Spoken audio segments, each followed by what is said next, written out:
Dari seorang ejen yang berpangkat paling tinggi, kemudian terus menjadi antagonis utama siri ini.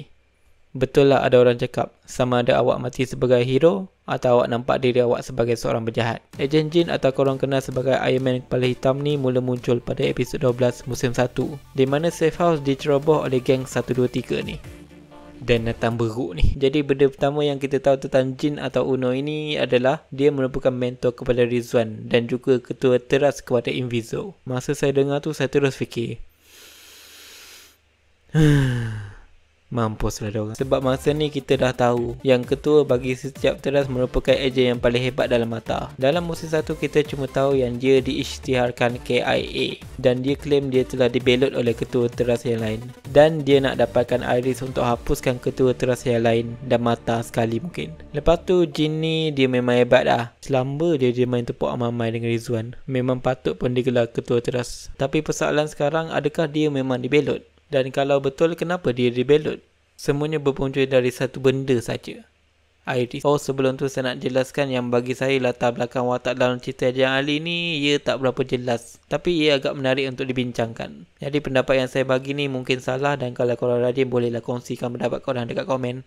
Jadi seperti yang korang tahu, Iris ni merupakan matlamat utama geng 123 ni. Dan Jin mahu menggunakan Iris untuk membalas dendam kepada ketua teras. Tapi sebelum dibelot, Jin sebenarnya sudah ada agenda tersendiri. Seperti yang ejen Zain cakap, Jin dah pecah amanah kerana dia telah sabotaj Iris sehingga menyebabkan ejen yang menguji Iris hampir terkorban.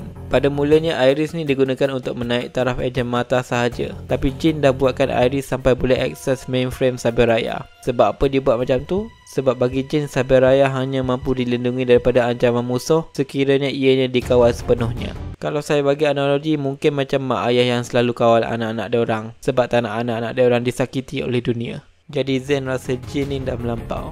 Zain mengingatkan Jin yang mereka cuma pelindung bukannya pemimpin. Namun walaupun Jin sudah ditegur, Jin kelihatan masih berkeras. Dan mungkin Zain perasan semua tu dan buat keputusan untuk hapuskan Jin secara senyap. Atau mungkin ada orang atasan yang arahkan Zain. Entahlah. Lepas Jin jadi Uno, dia sudah penuh dengan dendam kesumat. Dan saya rasa dia dah tak ingat agenda asal dia. Sebab tengok lepas dia dapat mainframe, dia terus buat tembakan satelit. Ini menunjukkan yang Jin dah tak ada. Hanya Uno saja yang tinggal.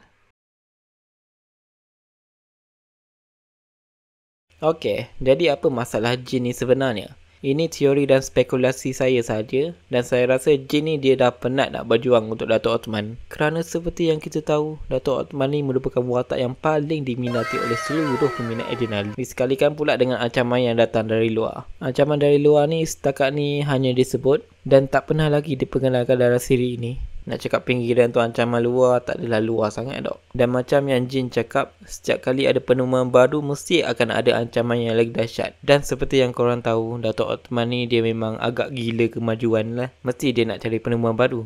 Jadi Jin rasa Datuk Othman ni tak berbaloi diperjuangkan. Tapi saya rasa dia masih mahu lindungi Cyberraya. Sehinggalah dia dibelot oleh rakannya sendiri. Macam saya cakap, Jin dah tak ada.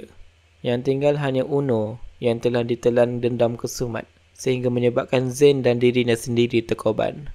Tapi saya rasa diorang hidup lagi ya, sebab geng 123 yang lain pun hidup lagi jadi. Tapi agak-agaknya kan, boleh tak mereka berdua mencapai kesudahan yang baik sekiranya mereka cuba mengeteh dan berbincang dengan elok dulu? Itu kita tak tahulah, kena tanya penulis. Jadi apa pendapat korang tentang Jin? Korang rasa Jin ni masih boleh dipertahankan lagi ke? Boleh kongsi pendapat korang dalam ruangan komen. Dan rasanya itu sajalah untuk video ni. Sekian dari saya. Semoga kita semua sentiasa sihat belaka. Assalamualaikum.